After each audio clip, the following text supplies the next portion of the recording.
The year was 1971, and India was about to witness the most glorious period in a long time, which would be remembered in the shadow of a staunch military leader, Sam Manekshaw. The Indian Army was growing in might, and while the world was silently observing the inhumanity in East Pakistan, India had its own plans in the western borders. The massacre at East Pakistan forced the Bengalis to seek refuge in India, whose numbers were increasingly difficult to manage by the then government of Indira Gandhi. Pakistan Prime Minister Zulfikar Ali Bhutto gave a cold shoulder to the East Pakistan situation as President Yahya Khan continued the killings of innocent civilians. The country's Prime Minister, Mrs. Indira Gandhi, had knocked all doors to stop Pakistan's atrocity and now had enough. On the 3rd of December, Pakistan launched a surprise airstrike on Indian airfields in the Western Command area. When Pakistan attacked India on 3rd December 1971, India was ready, and Pakistan was about to be handed its worst loss ever. Suddenly struck at our airfield in Amritsar, Pathankot, Srinagar, Avantipur, Uttarlai, Jodhpur, Ambala and Agra. Their ground forces are shelling our defense positions in Sulemanki, Khemkaran, Poonch and other sectors. While India at its eastern front had limited the capability of Pakistan, the western front had just started to gain momentum from all across the desert till the mountainous terrain in Poonch. The story is of the capture of Jassar Enclave, as called by Pakistan and known as Gujatur West Enclave today, by the valiant soldiers of 86th Infantry Brigade under the leadership of Brigadier, later Lieutenant General Krishnaswamy Gauri Shankar. 86th Infantry Brigade had under command 10 Dogra, 17 Rajput and 19 Gorkha Rifles in 1971. Since April 1971, the atrocities of Pakistan had increased to a limit that made war imminent between India and Pakistan. In 1965, Jassar Enclave was captured by the Indian troops, and on the same lines operational plans were made in anticipation of a war in 1971, and hence 71 Armoured Regiment, a company of 48 Gorkha Rifles and 42 Field Regiment were orbited to the 86th Infantry Brigade. Let us see a descriptive video as to how Brigadier Gauri Shankar must have made his plans on 3rd December 1971. The reenactment of the then Brigade Major is being done by Major Bipin of 11th Jagrif. Company X48GR to secure Metla by 18:15 hours on 5th December. 2 platoons of 17 Rajput to secure crossing number 1 over River Ravi. A company X19GR and a squadron less 2 troops to provide flank protection from general area Dharamkot. And Brigade Commando Company under 17 Rajput to capture 7R by last light on 5th December to facilitate crossing operations of 10 Dogra and 71 Armoured Regiment. Now, the main attack plan of Op Akal. Dera Baba Nanak town lies on the south of River Ravi near Indo-Pak border. Religious importance of the town makes it politically sensitive and important. It is also strategically significant as it provides a gateway to other major towns of Gurdaspur, Batala and Amritsar. In 1971, there was a rail-cum-road bridge existing on the Ravi River, which was under Pakistan control. Operations in the DBN sector were dictated by Pakistan's sensitivity to capture of DBN bridge and Indian sensitivity to possible attempts by Pakistan to capture the politically important town of DBN. Thus, it was imperative that the bridge be captured to foil Pakistan's plan of capturing Dera Baba Nanak town. Phase 3, 17 Rajput less 2 companies along with 2 troops armor and 2 companies of 21 BSF to capture Khokarke BOP and Sandhu BOP by 0700 hours on 6th December. Displaying undaunted courage, initiative and leadership, the gallant men of the brigade launched an attack into the enemy territory on the night of 5th December 1971. On 6th December 1971, the brigade had the proud privilege of being the first formation to hoist the tricolour in the captured territory of West Pakistan. 86th Infantry Brigade under the leadership of Brigadier Gauri Shankar showed boldness and originality in the planning of the attack. During the attack, he was always in the forefront, directing operations and exercising personal control, undeterred by heavy enemy tank, medium machine gun and artillery fire. His skill and inspiring presence ensured success of this attack with heavy losses to the enemy. एफयूपी में पहुंचने से जैसा आपने भी कभी देखा होगा, दरिया के किनारे या किसी भी वाटर बॉडीज के पास इतनी सर्दी में धुंध हो जाती है तो ब्रिज बिल्कुल पक्का पता नहीं चलता था कि किस डायरेक्शन में और कितनी दूर, और एकदम कुछ लम्हे के लिए हमको ब्रिज का ऊपर वाला हिस्सा, डबल डेकर ब्रिज है, बहुत लंबा, ऊपर रोड नीचे रेल, वो दिखाई दी। The brigade was awarded the battle honor of Dera Baba Nanak for successful accomplishment of Operation Akal. Brigadier K. Gauri Shankar was awarded Mahavir Chakra, and the gallant officers and men were awarded 2 Mahavir Chakras, 7 Veer Chakras, 15 Sena medals and 11 mentioned in dispatches.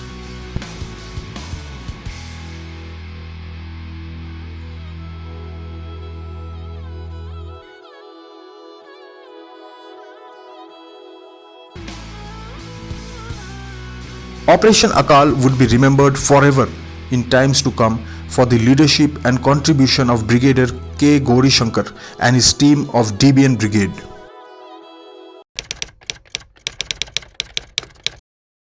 On October 1st, 1971, Pakistan raised 38th Cavalry,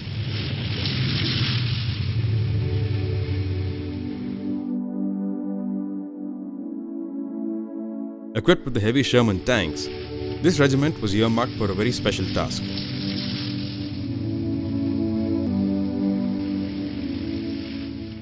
On the night of October 16, 1971, the commanders of the newly raised 38th Cavalry and 22nd Cavalry were called to the Pakistan Army's 18th Division headquarters at Hyderabad and told General Yahya Khan's masterstroke. 51 Brigade and the 22nd Cavalry, both equipped with the Chinese-built T-59 tanks, along with 2 infantry battalions, were to bypass Longewala, go to Ramgarh and position themselves in the rear of the Indian Army's 12th Division on the border facing Rahim Yar Khan. 38th Cavalry, along with an artillery battery, was to follow 51 Brigade till the metal road connecting Longewala and Jaisalmer, then head for and capture the airfield. D-Day was set for the night of December 3rd-4th. Geographically, whoever controlled Longewala controlled access to Jaisalmer and beyond. Indian intelligence, oblivious of this plan, left the security of this key post in the hands of just one company of soldiers from the 23rd Punjab Infantry Regiment. By now, the freedom movement in Bangladesh was gaining momentum. In order to divide India's attention, Pakistan began to shell Indian territory along the western border and intrude Indian airspace. They were driven back by the Indian Air Force. On the 30th of November, an inadequately equipped Jaisalmer Air Base became operational and alert. And by the beginning of December, the people there were Squadron Leader Bali, R.N. Bali, myself, Squadron Leader Jagbir Singh, Squadron Leader N.L. Gupta, Flight Lieutenant Suresh, S.K. Gupta, Flight Lieutenant G. Kapoor, S. Yadav and Gosain. 10 of us. There were 6 aircraft. 2 were to be kept on ORP in readiness for any attack on the airfield and 4 to be used for any tasks given by area quarters or requested by the army. The Indian Army was readied at Kishangarh. The Indian Air Force began flying reconnaissance missions in the area. the two basic tasks which were entrusted to the detachment was air defense of the airfield, that is, 2 air defense aircraft with a backup of 2 more, and render tactical support, close support to the army with these aeroplanes and await reinforcements from parent base, which were due any time after the war started. On December 2nd, the Pakistan Army's 18th Division was ordered to start its planned operation in the evening. The Pakistan Air Force announced they would be unable to provide support in the area. Despite requests to cancel or postpone the operation, the army was ordered to proceed without air support. Accordingly, the Pakistan armor moved to their forward position. Despite the number of sorties flying over the area, the heavy concentration of Pakistani tanks and armor went unnoticed. The Indian Army meanwhile prepared to launch their offensive across the border from Kishangarh at sundown. Last-minute confusion delayed the move. With the sun having set, just across the border the Pakistani armor was facing difficulties. The commander of 51 Brigade, also the commander of this operation, was dealing with his own ghosts. Demoralized by the lack of air support and unsure of an outright military victory, he opted against advancing on Ramgarh. Instead of bypassing Longewala, he decided to position himself there. 51 Brigade set course across the border at 11 p.m., crossing into Indian territory at border post 635. Soldiers from the Longewala post on patrol in the area spotted the movement. I had an area of responsibility between boundary pillars 632 and 638. Now this patrol was sent in the afternoon of the 4th December under an officer who was tasked to go to area of boundary pillar 635. Now, as luck would have it, nobody has expected this, that there is going to be some development. But at about a few minutes before midnight, the officer who was on patrol reported to me that he can hear some tank noise across the border, but it appeared to him that they were quite far away. The moment he passed this information to me, that there is a tank noise across the border, I passed it to my CO, who was away, but the 2IC was very much in the battalion headquarters. He asked me to check back with the officer who was on patrol, Captain Dharamveer that time. He confirmed to me that certainly it is a tank noise and it looks that they are heading towards the boundary pillar, towards the Indian side. When he confirmed to me, I passed this information immediately to my brigade headquarters. Well, the first reaction was that people at the top was reluctant to accept this move of the Pakistanis. They thought that they are not in a position to take such a venture in this area or this type of terrain. And maybe that I am not giving them or feeding them the correct information. People at some stages felt that I am becoming jittery and perhaps panicking and all. Since the war has started, which very often it does happen sometimes. But later on, after about another 10-15 minutes, when the patrol leader again gave me a call on the wireless set, that sir, the tanks are coming now close to the border and I can see the dust. I again passed to the brigade headquarters to look, there is some development taking place. My officer is repeatedly telling me that there is a tank noise and it appears to him that they are heading towards us. Few minutes later, the patrol leader confirmed to me that now he can see the tanks dust coming towards border. And that night, 4th, 5th December, being a full moonlit night, and you know the area is quite peaceful, there are no noises and all. Particularly at night, the sand, you can hear the tank noise, a number of miles you can see, quite some distance you can hear the noise. Even at about few minutes past midnight, we also heard that there is something developing. There is certainly some noise.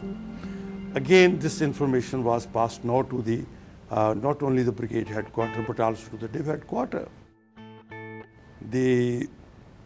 When this information was being passed, the general officer commanding of the division, Major General R.F. Kombata, he came on the line and he wanted to speak to me as to what is happening. My brigade commander, Brigadier Kharbanda, he was on the line. The 2IC of the battalion, who was officiating in the absence of the CO in the battalion, he was also on the line. We were all on the multiple. I confirmed to him that it is 100% true that there is some development, there is a tank noise, and it appears that the tanks are coming toward the boundary pillars. Well, by that time, I think the Indian Forces commander realized that there is maybe some truth in it. Across the border, Pakistan's 38th Cavalry, along with the artillery battery, were waiting for the support of the infantry. They would have to wait a long time as the infantry was having problems of its own. Travelling in requisitioned civilian vehicles, the convoy got stuck in the desert sands and broke down, and the men were forced to march to the rendezvous. On December 5th, at 2 a.m., tired of waiting and deciding to go ahead with the available troops, 38th Cavalry began the next wave of the thrust. At about the same time, Pakistan's 22nd Cavalry, organized into 4 squadrons, each carrying a company of infantrymen, had reached the Longewala-Jaisalmer road, bypassing the post and positioning themselves in the rear of its defences. So far, things were going according to plan and looked in favour of the Pakistani forces.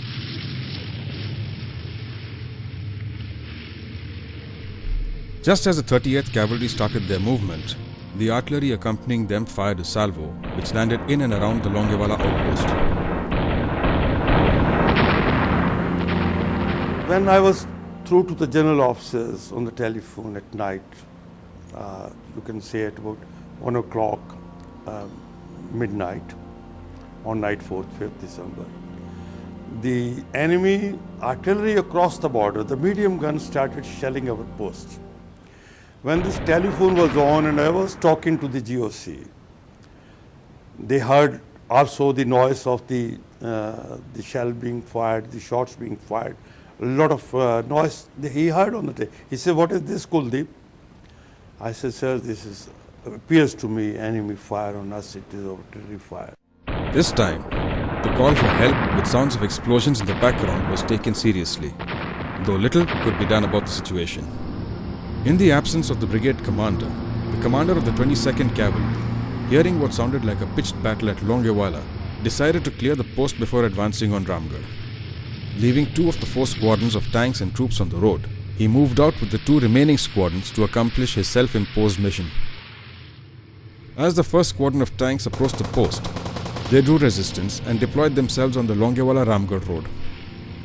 The second squadron deployed themselves on the road to Tanot, surrounding the post. This move was to be the start of the collapse of a so far successful Pakistani mission. On taking renewed consideration of the messages from the outpost and the reported bearing of the tank column, there was no doubt of their target.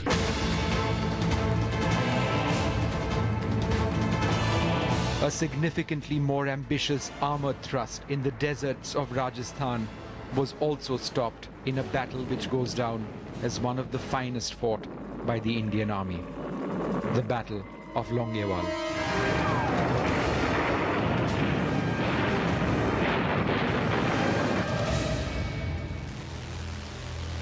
This man is the hero of Longewala, a man who took on the juggernaut of a huge Pakistani armoured formation with just a handful of soldiers, about 100.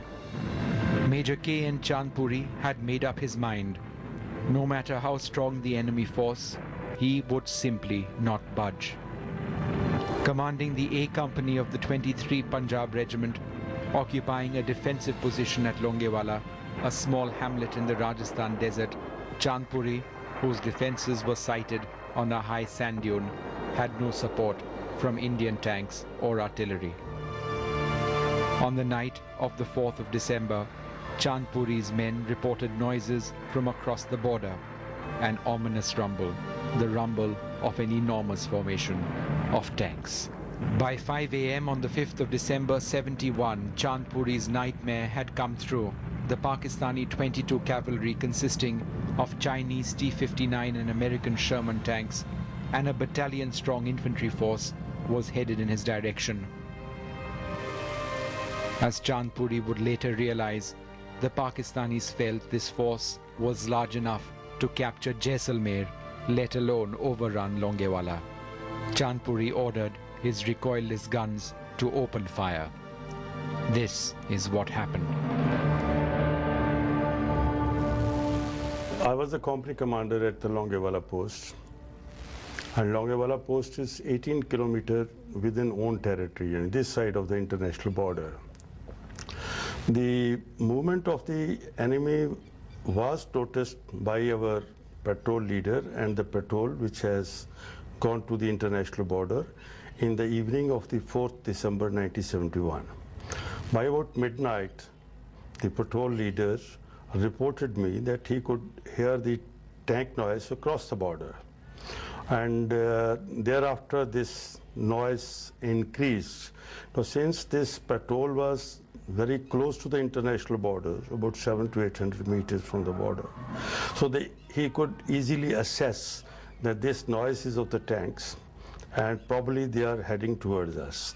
And thereafter he confirmed to me that after about few minutes that the enemy armor has crossed into the Indian territory. So it was at about midnight on the night of 4th, 5th December 1971. But Chandpuri's job was hardly over. He had to hold out through the night before the Indian Air Force could come to his defense.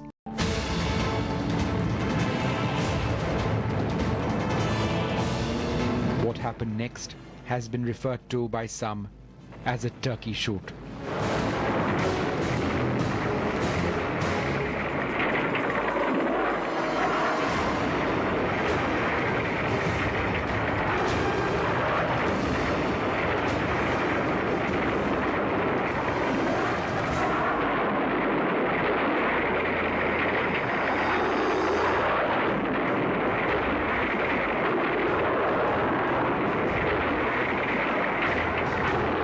By the time the Battle of Longewala was over, Major Chandpuri's men had completely destroyed 12 enemy tanks.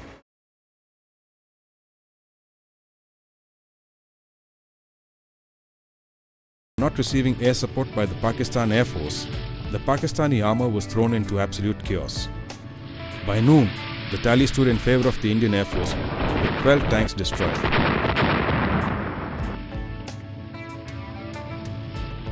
In the periods of relative calm, when the Indian Air Force was not overhead, the tanks surrounding the post were ordered to pull back to the south of the post around 51 Brigade.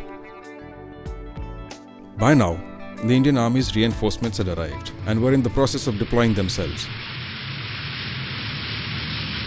When Sangha came, he told me, he is briefing, sir, enemy has now stopped all movements. Then he briefed me about the complete details, and in fact he drew a small sketch. He says, this is the places where tanks are burning, the pillars of smoke coming up in the battlefield from these tanks. All these tanks are burning. But there are some more tanks still intact in that area, which I couldn't see. And he told me that next sortie is coming at 1 o'clock.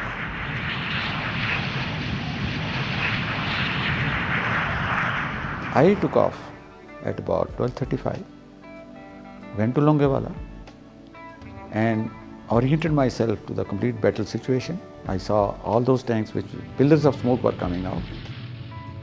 On the enemy side, all movement was frozen. Now, in my anxiety to find more tanks, which Sangha had told me are intact, from Longewala post, which are foremost troops, I raised my heights and keeping that road on the right, that Kharotar and Longewala road, I flew exactly about 4 to 5 minutes onto the enemy side, which could mean about 7, 8, 10 kilometers into the enemy side, and started observing on the right. Suddenly I found smoke puff from two places. There were 7 tanks in that particular sand dunes and that bowl. They were nicely tucked in. So I came back and started flying over Longewala post, waiting for the hunters. And I looked around, on the skyline I could see 2 hunters running. I immediately said, please come forward in the same line, I am waiting for you. So in no time, they followed that road, went in front of me, and then I guided them onto the east edge. In the next 2 hours, 7 more tanks were added to the tally. A message from the Pakistani tank commander desperately calling for air support was intercepted. दुश्मन की हवाई फौज ने नाक में दम कर दिया है। एक हवाई जहाज जाता है और दूसरा आता है और 20-20 मिनट ऊपर नाचता है। 40% फौज और सामान हलाक पर तबाह हो चुका है। आगे जाना तो क्या, पीछे मुड़ना मुश्किल हो गया है। जल्दी हवाई फौज मदद के लिए भेजो, वरना वापस मुड़ना नामुमकिन है। Unfortunately, no such help was coming. By the evening, the total stood at 19 tanks destroyed. At the end of the day of the 5th, we couldn't really claim an accurate number of tanks, but there was a number of them burning on the effort, and it appeared that they had very few left unless there were reinforcements over the night. For the Pakistani army, things were different. Having taken heavy casualties during the day, the commander of 51 Brigade and the rest of the Pakistani forces were on the verge of mutiny. Orders to press on into Indian territory and capture their objective were ignored, and the brigade commander was considering a retreat. Morning found the tanks still milling around in confusion. This was just what the Indian Air Force needed. They took the gift with both hands. Under the pressure of the constant and accurate attack by the Indian Air Force, the Pakistani forces gave in to their frustrations. By sundown, the Indian Air Force had added to their existing score. The total now stood at 24 tanks destroyed, along with assorted vehicles and troop carriers.